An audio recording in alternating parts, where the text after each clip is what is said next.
Hello students, class 12। आप सब कैसे हैं? How are you? आप सब अपने घर पर इस समय होंगे और कोविड-19 के नियमों का पालन अच्छे से कर रहे होंगे। कोई भी छात्र अपने घर से बाहर ना निकले और घर पर ही रहें और सुरक्षित रहें। जब तक क्लासेस स्कूल में नहीं हो रही हैं तब तक हम ये कोशिश करते हैं कि आपको ऑनलाइन क्लासेस प्रोवाइड कराई जाए। हम आप सभी स्टूडेंट्स को फिजिक्स पढ़ाएंगे क्लास 12 की। आज हम जो डील करेंगे चैप्टर नंबर 1 इलेक्ट्रिसिटी।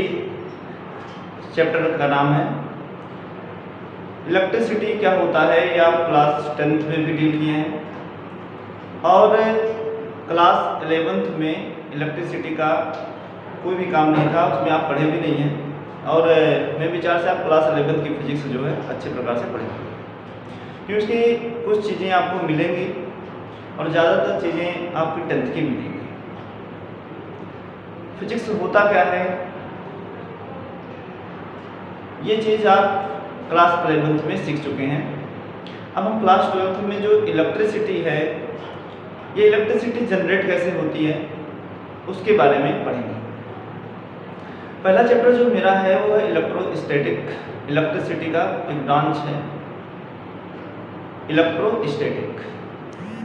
इलेक्ट्रोस्टैटिक शब्द यानी वर्ड्स कहाँ से आया, क्यों आया, या इलेक्ट्रिसिटी बनी कैसे, तो सब पूरा का पूरा जो खेल है इसमें चार्ज, मूविंग और स्टैटिक चार्ज का है। तो चार्ज जो हमारे वे मूविंग चार्ज भी होते हैं और स्टैटिक चार्ज भी होते हैं। तो सबसे पहले हमें यही जानना जरूरी है कि चार्ज क्या होता है और चार्ज आया कैसे। तो चैप्टर का जो हमारा नाम है वो है electric charge and field. Start करते हैं हम लोग चैप्टर नंबर 1।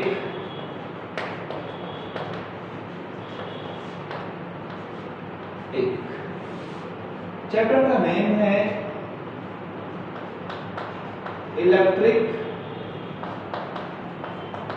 चार्ज।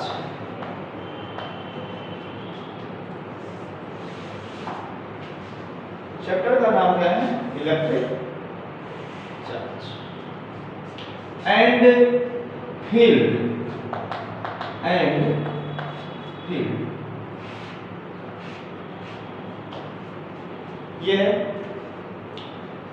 ये हमारा इलेक्ट्रिसिटी का एक ब्रांच है, तो नाम इसे भी लिख लेंगे इलेक्ट्रिसिटी। इलेक्ट्रिसिटी में हम लोग स्टडी करेंगे इलेक्ट्रोस्टैटिक का।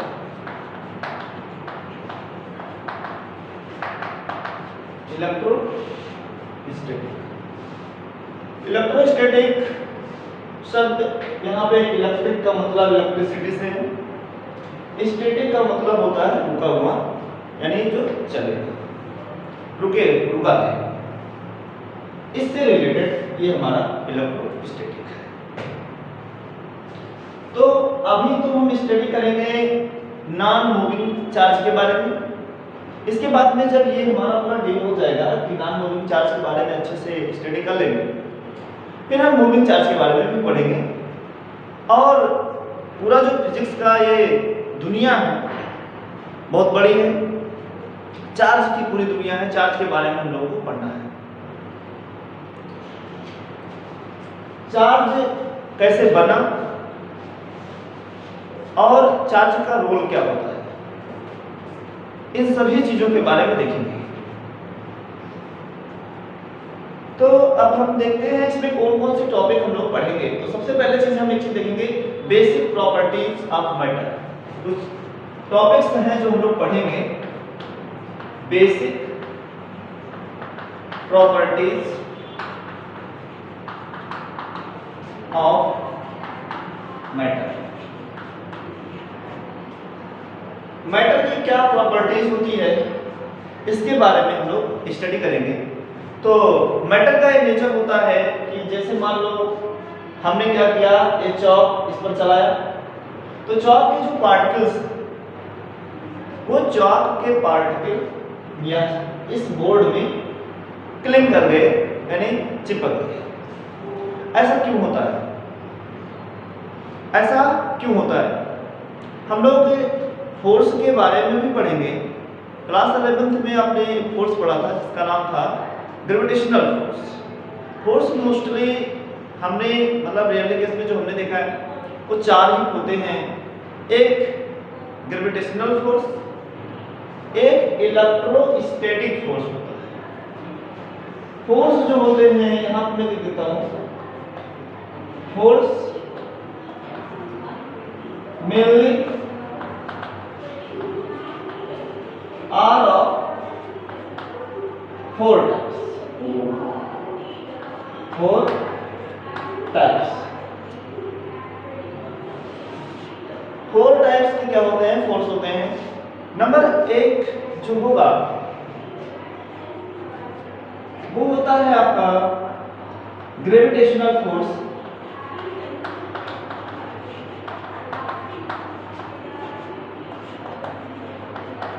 और नंबर दूसरा जो है इलेक्ट्रोस्टैटिक फोर्स, इलेक्ट्रोस्टैटिक फोर्स। और नंबर तीन weak nuclear force, weak nuclear force. और नंबर चार जो होता है वो है strong nuclear force, nuclear force. ये चार टाइप के फोर्सेस हैं जो हमें पढ़ने हैं।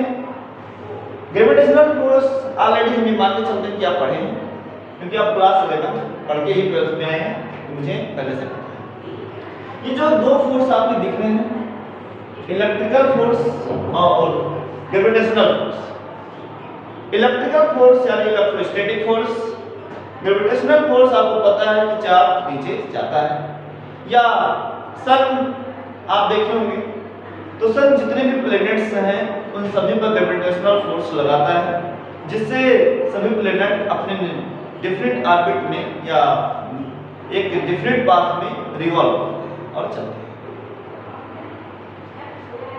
तो जो हमारा ग्रेविटेशनल फोर्स है, सन तो बहुत दूर है, हर ऑर्बिट, हर प्लैनेट से, सभी प्लैनेट से जो हमारा सन है वो क्या है? दूर है। लेकिन फोर्स लगाता है, फोर्स लगाता तो इसका मतलब ये हुआ कि जो ग्रेविटेशनल फोर्स और इलेक्ट्रिकल फोर्स है, इसे हम कह सकते हैं लॉन्ग रेंज फोर्स। क्या कहेंगे? Long range force. तो ये सभी क्या है? Long range force. ये है लॉन्ग रेंज फोर्स। अगर हम इन दो फोर्सेस की बात करें, ये फोर्स दो देख रहे होंगे, वीक न्यूक्लियर फोर्स और स्ट्रॉन्ग न्यूक्लियर फोर्स, ये दो फोर्स हैं। अब वीक न्यूक्लियर फोर्स और स्ट्रॉन्ग न्यूक्लियर फोर्स समझने से पूर्व हम लोग ये जानकारी कर लेते हैं न्यूक्लियर फोर्स को। तो आप हमें बताओ कि कोई भी मैटर है, जो बेसिक प्रॉपर्टीज ऑफ मैटर, कोई भी मैटर है, अगर हम देखेंगे उसको हम ब्रेक डाउन करेंगे तो मॉलिक्यूल को तोड़ेंगे तो एटम मिलेगा। ये एटम में हमने देखा तो नहीं है, लेकिन पढ़ा जरूर है, आप लोग भी पढ़िए। ये न्यूक्लियस में न्यूट्रॉन और प्रोटॉन होते हैं और उसके अराउंड ऑर्बिट, ये ऑर्बिट, न्यूट्रॉन और proton, number of proton and number of electron दोनों क्या होते हैं? इक्वल होते हैं किसी भी एटम में। सपोज करिए कि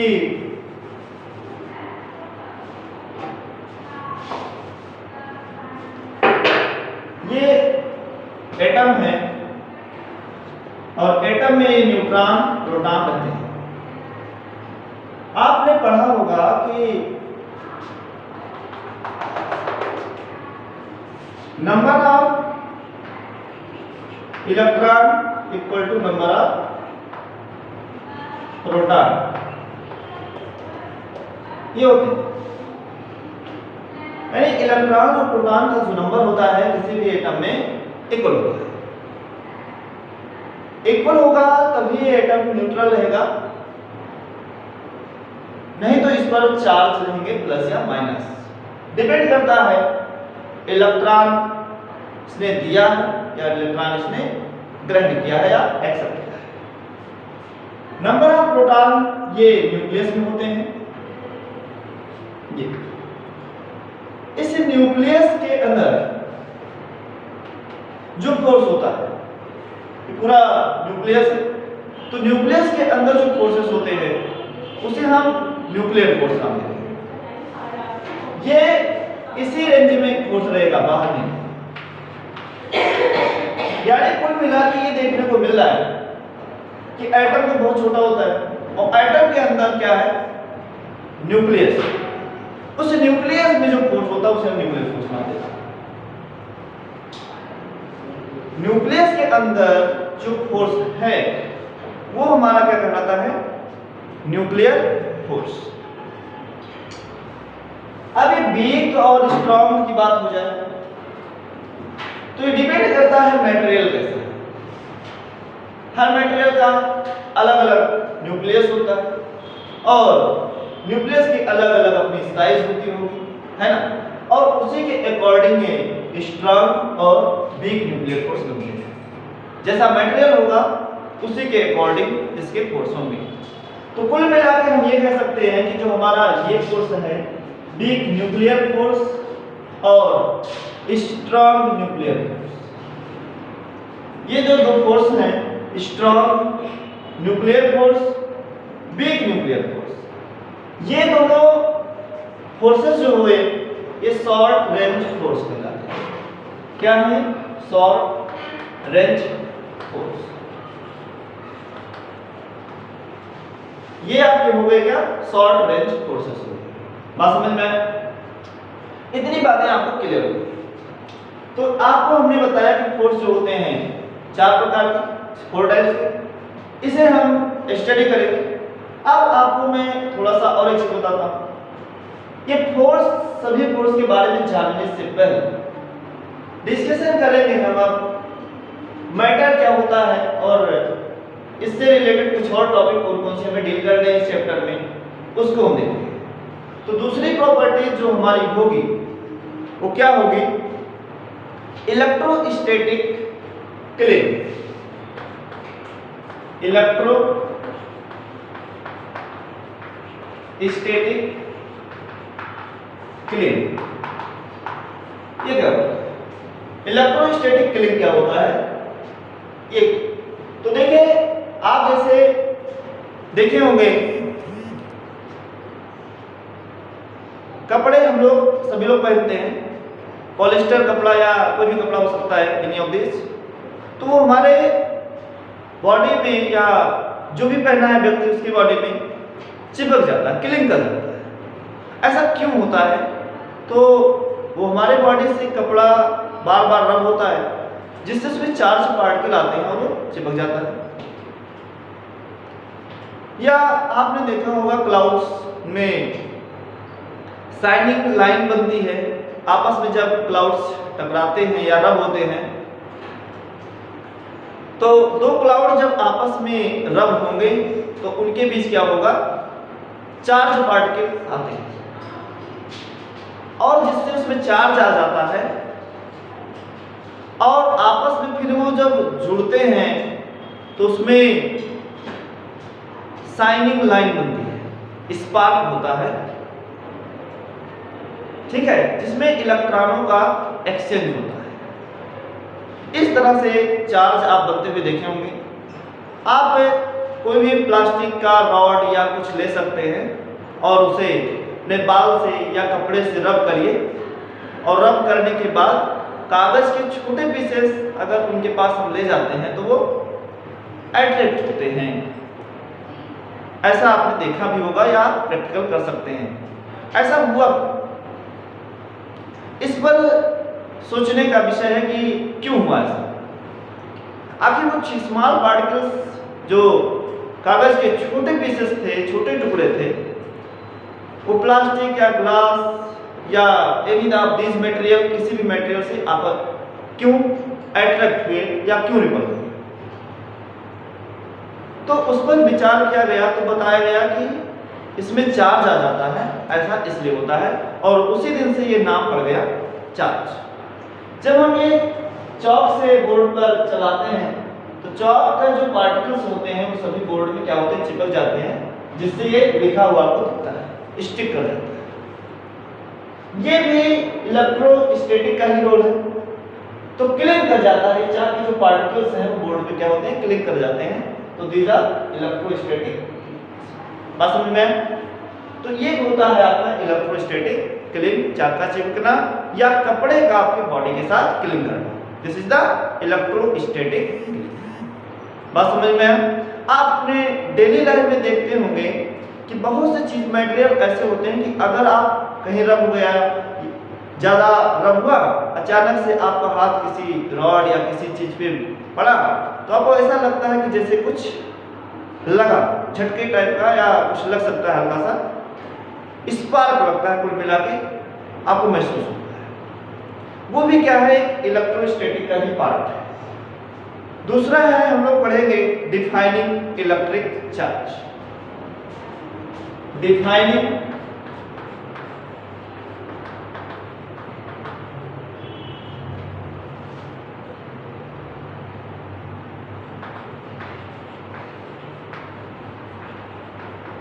इलेक्ट्रिक चार्ज। इलेक्ट्रिक चार्ज को हम लोग डिफाइन करेंगे, क्या होता है चार्ज, ठीक है। तो चार्ज की बहुत बड़ी दुनिया है और उसी चार्ज के बारे में पूरी फिजिक्स हमें पढ़नी है, जो हमारा फर्स्ट पेपर के नाम से जाना जाता है। पूरा हमें चार्ज के बारे में ही पढ़ना है, ठीक है। तो उसे हम डिफाइन करेंगे। उसके बाद में दूसरा classification of charge. Next topic हमारा होगा क्या, क्लासिफिकेशन ऑफ चार्ज। चार्ज को हम क्लासिफाइड करेंगे, कितने टाइप के चार्ज होते हैं, ठीक है। प्लस माइनस जो भी नाम दिया गया है उसको हम लोग स्टडी करेंगे। इसके बाद में नेक्स्ट है electron theory of charge. Electron theory of charge. तो कितनी बातें आज हम लोग डील करेंगे। आज के लेक्चर में जो हमारे टॉपिक होंगे वो बेसिक प्रॉपर्टीज ऑफ मैटर, दूसरा इलेक्ट्रोस्टैटिक क्लिंग, तीसरा डिफाइनिंग इलेक्ट्रिक चार्ज, और फोर्थ है क्लासिफिकेशन ऑफ चार्ज, और फिफ्थ यानी लास्ट टॉपिक जो होगा वो इलेक्ट्रॉन थ्योरी ऑफ चार्ज। इन सभी टॉपिक को हम लोग आज क्या करें, डील करने वाले हैं, सभी को पढ़ें। तो इसको हम लोग कॉपी करिए, फिर आगे हम एक एक चीज स्टडी करते हैं। ओके, इसको कॉपी करिए।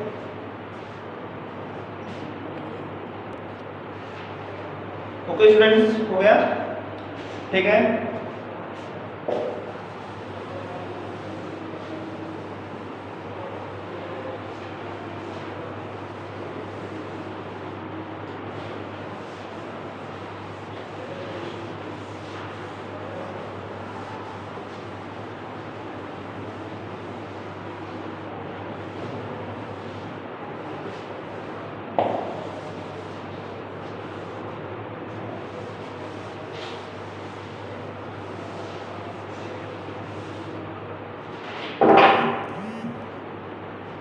तो अब हम लोग स्टडी करने वाले हैं, जो टॉपिक हमारा है वो है electricity. Electricity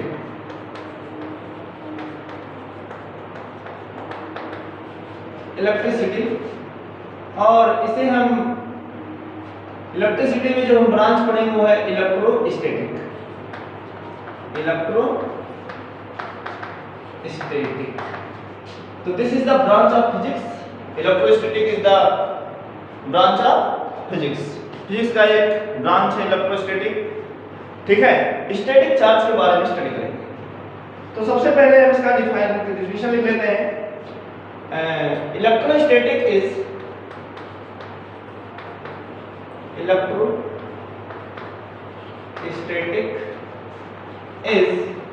that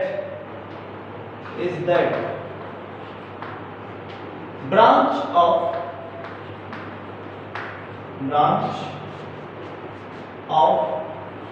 electricity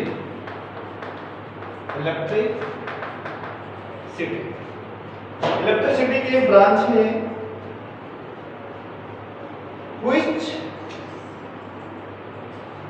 in which properties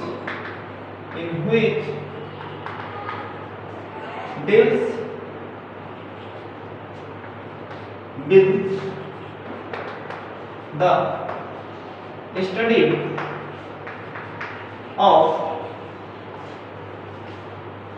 of charges और कैसे चार्जेस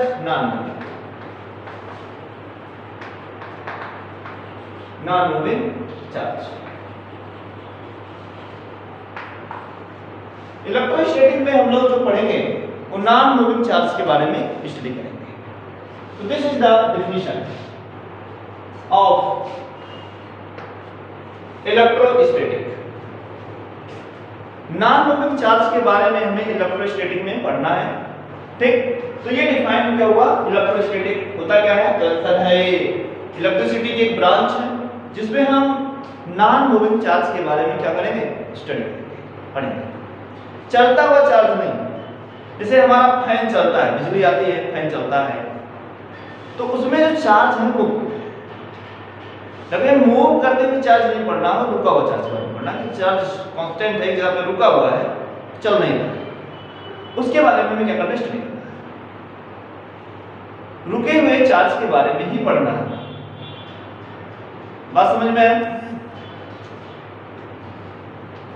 तो देखिए इलेक्ट्रिक चार्ज का नेचर कैसा होगा? इलेक्ट्रिक चार्ज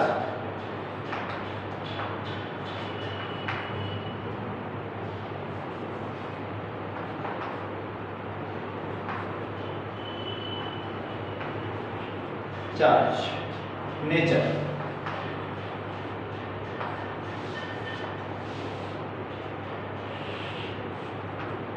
इलेक्ट्रिक चार्ज दो प्रकार से हो सकते हैं। एक मैटर के द्वारा उत्पन्न हो सकता है चार्ज, और दूसरा रेडिएशन। क्या हो सकता है? रेडिएशन। एक मैटर का चार्ज हो सकता है, दूसरा किसका हो सकता है? रेडिएशन का हो सकता है। अब आपने ये देखा होगा कि जो मैटर क्या करता है, जैसे हमारा ये हाथ गया और ये भी एक तरह से मैटर मान सकते हैं, दूसरे मैटर पे टच हुआ, उसको फोर्स लगाया और नीचे कर दिया उसको। This is the force. Radiation भी यही काम करता है, उसके पास भी फोर्स होता है, वो भी रेज के फॉर्म में जाती है और दूसरे मटेरियल को स्ट्राइक करती है और मटेरियल चलता है। जैसे हमारा मोबाइल फोन में रेज यानी रेडिएशन आती है और मेरे मोबाइल का जो रिंग होता है या वाइब्रेशन होता है वो क्या होता है? बजता है या वाइब्रेट करता है या रिंग बजती है, और मुझे पता चलता है कि हाँ मेरा फोन मेरे पे कॉल आया है। रेडिएशन अगर ना आता तो हमें ये जानकारी ना मिलती कि फोन आया या कॉल आया, कुछ भी फोन। तो रेडिएशन जो काम कर रहा है वो काम मैटर भी करता है, और मैटर जो काम करता है वो रेडिएशन भी करता है। लेकिन दोनों की जो प्रॉपर्टीज हैं डिफरेंट हैं। दोनों के पास अपनी अपनी एनर्जी होती है और उसी एनर्जी के द्वारा वर्क करते हैं। एनर्जी दोनों कैरी करेंगे, लेकिन दोनों में डिफरेंस क्या है हम देख लेते हैं यहाँ। तो देखिए डिफरेंस क्या होता है। जो मैटर हमारा होगा वो तभी काम करेगा जब उसमें क्या होगा? मास होगा। रेडिएशन में कोई मास नहीं होता, लेकिन मैटर में मास होता है।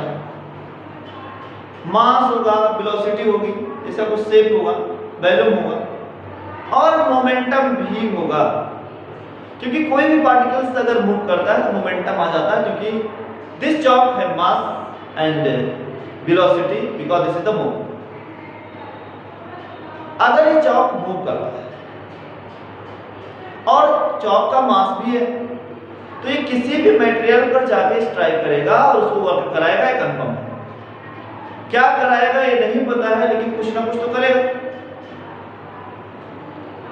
कुल मिला के ये क्या हुआ, फोर्स के द्वारा गया एंड मोमेंटम इसके अंदर आया, ये चला और जाकर के दूसरी बॉडी को फोर्स दे दिया, एनर्जी जाकर के दूसरी बॉडी को दी। लेकिन रेडिएशन में ऐसा कुछ नहीं, इसमें मोमेंटम की आवश्यकता हमें नहीं है। इसमें हमारे पास वेवलेंथ होती है, रेज होती है और ये एनर्जी को कैरी करती है। मैटर में भी ये चीज होता है। मैटर में मास, वेलोसिटी, मोमेंटम, ये सारी बातें होती हैं। तो ये बेसिक डिफरेंस है, नोट कर लेते हैं इसको भी हम। ठीक है, तो देखिए मास, इसमें मास होगा, शेप इसका कुछ ना कुछ होगा, इसके बाद में वॉल्यूम, ठीक है, और ये एनर्जी को कैरी करेगा।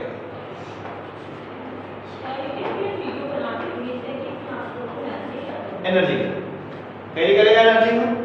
रेडिएशन में क्या होता है, वेवलेंथ,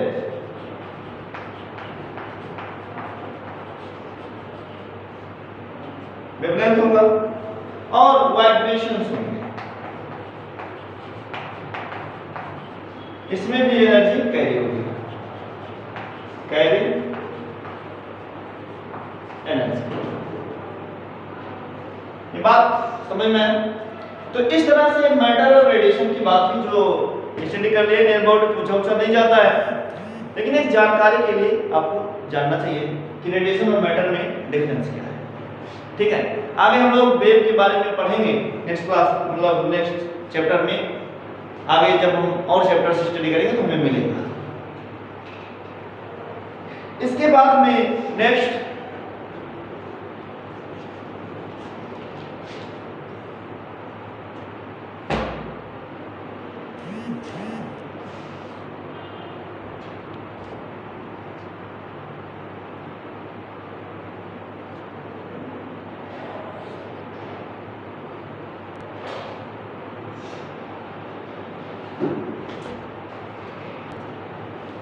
ठीक है, तो आप इसे कॉपी कर लिया। कुछ चीजें और हम लोग नोट करेंगे।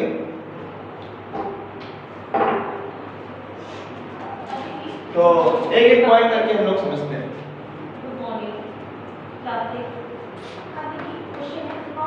Matter can apply force, can apply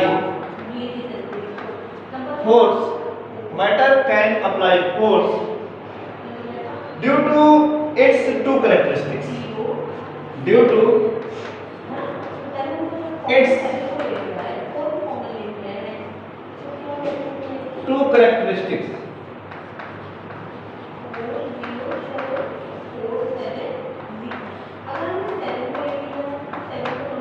two characteristics। Number एक, मैटर फोर्स जो लगाता है उसके दो कैरेक्टरिस्टिक्स होते हैं। नंबर एक होता है मास, और मास के द्वारा जो फोर्स होता है for applying gravitational force, for applying gravitational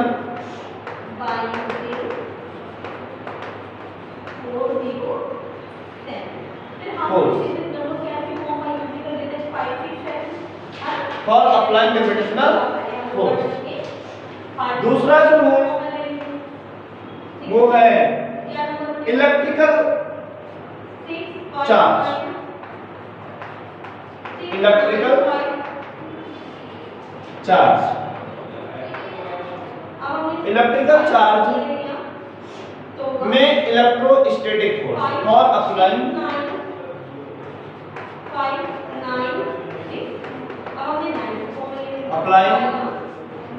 electrostatic force,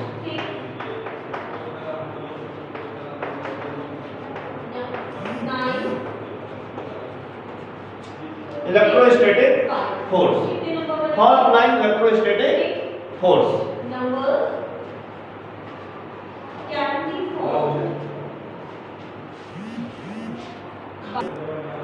तो ओके स्टूडेंट, सॉरी थोड़ी देर सर आ गए थे तो इसलिए क्लास डिसमिस हो गई थी। तो अब फिर से हम अपने टॉपिक पर ध्यान देंगे। हमने ये बताया कि जो मेटल होता है ये फोर्स लगाता है। फोर्स क्यों लगाता है? तो आंसर है due to the two characteristics. First है मास, और मास के कारण कौन सा फोर्स लगता है? Gravitational force. मास अगर नहीं होगा तो ग्रेविटेशनल फोर्स नहीं लगेगा, मैं गारंटी चाहता हूं। मास होना आवश्यक है। आपको पता है कि मास यानी W इक्वल टू क्या होता है? mg mass into acceleration due to gravity. Mass 0, weight भी क्या हो जाएगा? 0 हो जाएगा, तो वो फिर ग्रेविटेशनल फोर्स उस पे अप्लाई नहीं होगा। Then this is the class 9 की टॉपिक है, टॉपिक ऑफ क्लास 9। तो अब electrical charge for applying electrostatic force. दूसरा जो है वो इलेक्ट्रिकल चार्ज के कारण फोर्स लगता है, और वो इलेक्ट्रिकल चार्ज के कारण अगर फोर्स लगता है तो क्यों लगता है और किस पे लगता है? तो वो है इलेक्ट्रोस्टैटिक फोर्स। इलेक्ट्रोस्टैटिक फोर्स जो डेवलप होता है वो इलेक्ट्रिकल चार्ज से होता है। अब आगे क्या होगा कि इलेक्ट्रिकल चार्ज कैसे बने, इसके बारे में भी हम करेंगे। इसके आगे देखते हैं क्या है।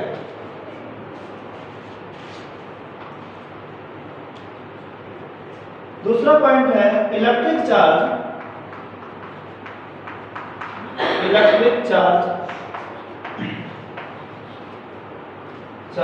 Is property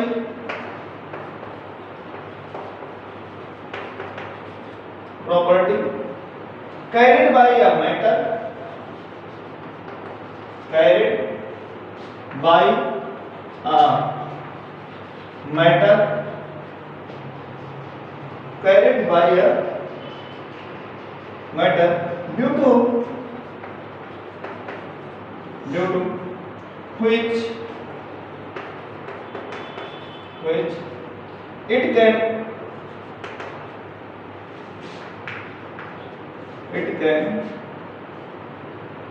apply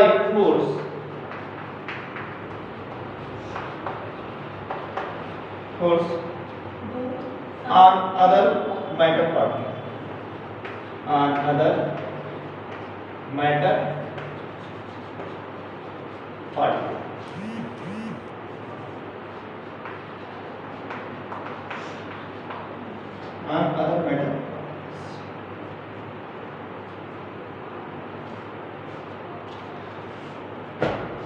electric charge is property carried by matter. तो इलेक्ट्रिक चार्ज की जो प्रॉपर्टी वो मैटर के द्वारा कैरी होता है, due to which it can apply force on other matter particle. किसी भी मैटर पर अगर चार्ज पार्टिकल है तो दूसरे मैटर पार्टिकल पर फोर्स लगाता है।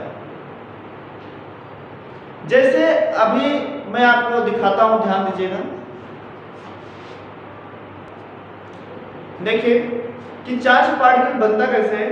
तो ये मैं कॉपी पे कुछ स्मॉल पार्टिकल्स लिया हूं, कागज के छोटे टुकड़े लिया हूं, और ये पेन है, पेन यानी प्लास्टिक रॉड जिसे हम मानते हैं। इसको हमने क्या किया? रब किया। देखिएगा ये हमने अपने शर्ट से यहाँ पे शर्ट लिया और इस पेन को हमने क्या किया? यहाँ पे रब किया। ये आप ऐसे रब कर लेंगे। रब करने के बाद ये जो रब हुआ, अब इस पेन को हमने क्या किया? रब करने के बाद ये चार कागज के पार्टिकल दिख रहे होंगे, और यहाँ पर ये चार्ज पार्टिकल देखिएगा, ये देखिएगा उठते हुए नजर आएंगे सभी चार्ज पार्टिकल। ये देख रहे हैं आप, ये सभी आपस में क्या हुए? चिपक गए। अट्रैक्ट कर रहा है क्योंकि ये मैटर है, दिस इज द मैटर, और इसको हमने रब किया, और रब करने के बाद आप अपने शर्ट से या कहीं से, कितना अच्छा ये क्लॉथ है, कपड़े हैं, आप रब करिएगा, और रब करने के बाद में कागज़ के टुकड़े छोटे छोटे कर लीजिएगा, और इसमें चार्ज आ चुका है इसके पास। अब ये इसी प्रॉपर्टी आ चुकी है कि ये कागज़ के छोटे पीसेस को अट्रैक्ट करेगा। तो ये आप देखिए, मैं आपको दिखा रहा हूँ, ये देख रहे हैं, ये कागज़ का टुकड़ा देख रहे हैं, इससे चिपक गया है, क्लिक कर गया है, स्टिक कर गया है, क्योंकि इसने फोर्स लगाया है दूसरे मेटल पार्टिकल पर, और ये चिपका हुआ है, देख रहे हैं, ठीक है। तो इस तरह से ये चार्ज होते हैं, रब करके चार्ज पार्टिकल्स बनाए जाते हैं। ओके, तो आप ये समझ चुके होंगे कि एक मैटर दूसरे मैटर पर क्या करता है, फोर्स लगाता है। बात समझ में आया? अभी हम चार्ज के बारे में बहुत कुछ पढ़ने वाले हैं, हमें बहुत इंटरेस्टिंग हुआ हर चीज, तो इसलिए ध्यान से इसको पढ़िएगा। तो ये भी बेसिक चीजें पर पढ़ा रहा हूँ, इंट्रोडक्शन आपको दे रहा हूँ कि इलेक्ट्रिक चार्ज होता क्या है, इलेक्ट्रोस्टैटिक का जो ये आपको पहला लग जाएगा, एक तरह से इंट्रोडक्शन टाइप का है, ठीक है। लेकिन आपके जो ये टॉपिक्स हैं, ये चैप्टर के टॉपिक ही हैं और ये स्टार्ट हो चुके हैं, ठीक है, इसलिए ध्यान से पढ़ना है, ठीक है, जल्दबाजी नहीं करनी है। मैं आपको पूरा बहुत बढ़िया से अच्छे से पढ़ाने का पूरा प्रयास करूंगा और आपको समझ में अच्छे से आएगा, ठीक है। तो अब इलेक्ट्रिक चार्ज आपको ये समझ में आया होगा कि अगर हम किसी भी मैटर पार्टिकल्स को रब करते हैं तो उसमें चार्ज आता है, और वो मैटर पार्टिकल्स जो होता है दूसरे मैटर पार्टिकल पर फोर्स लगाता है, कंफर्म। दूसरे मैटर पार्टिकल पर क्या करेगा, वो फोर्स लगाएगा, दूसरे मैटर पर फोर्स लगाता है, ठीक है। तो ये क्यों होता है, ये ड्यू टू द चार्ज, किसके कारण हो रहा है, इलेक्ट्रिक चार्ज, किसके कारण हो रहा है, इलेक्ट्रिक चार्ज के कारण। अगर इलेक्ट्रिक चार्ज नहीं है तो फोर्स नहीं लगाएगा, ये बात भी कंफर्म है, ध्यान रखना, ठीक है। तो चार्ज के कारण ही फोर्स लगता है। बात समझ में आया? तो ये बातें आपको समझ में आई, आगे देखते हैं। अब इसके बाद मैटर जो होता है, अब matter can have two state, matter के दो स्टेट हो सकते हैं। अब matter can have two state, two state. Number एक जो होगा चार्ज, चार्ज, ये स्टेट इसके हैं, एक चार्ज और दूसरा अनचार्ज। तो मैटर के दो स्टेट, चार्ज एंड अनचार्ज।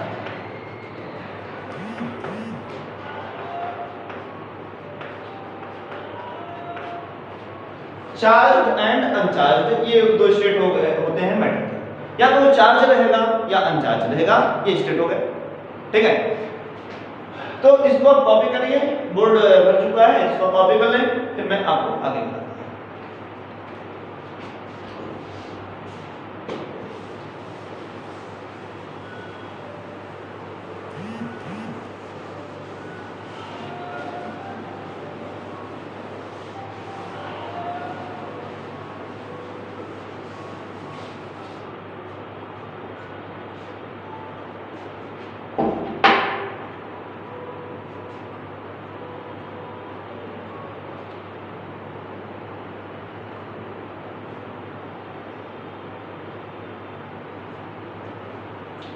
अगला पॉइंट है, a charged matter can apply force, a charged matter can apply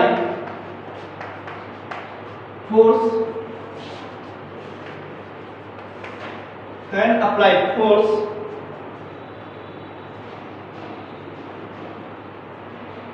is found to be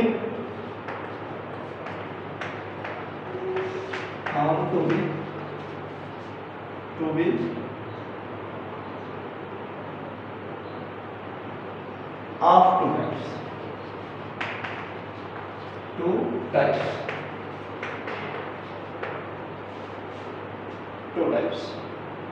ठीक है। तो अप्लाइंग फोर्स ऑफ अट्रैक्शन, ध्यान दीजिएगा, applying force of attraction is called electrostatic cling, electrostatic cling. ये तो force of attraction, जो matter के द्वारा फोर्स ऑफ अट्रैक्शन अप्लाई होता है, चाक का बोर्ड के साथ स्टिक होना, चिपकना, ये कहलाता है इलेक्ट्रोस्टैटिक क्लिंग। क्या कहलाता है? इलेक्ट्रोस्टैटिक क्लिंग कहलाता है।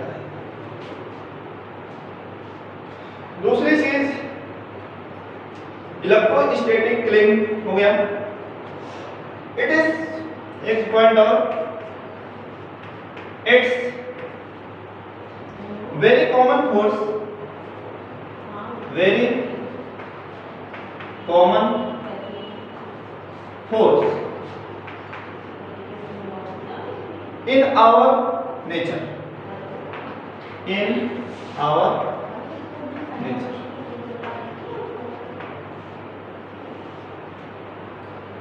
The two type of charge, जो चार्ज होते हैं दो टाइप के होते हैं।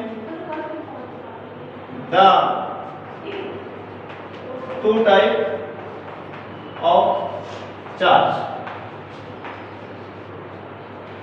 two type of charge bear named plus and minus।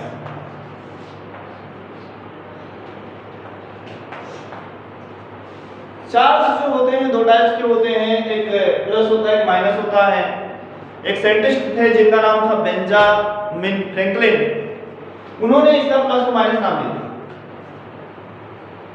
तो कैसे ये प्लस और माइनस चार्ज दो होते हैं, कैसे आया, इसके बारे में थोड़ा सा इधर हम पढ़ लेते हैं, लिखेंगे।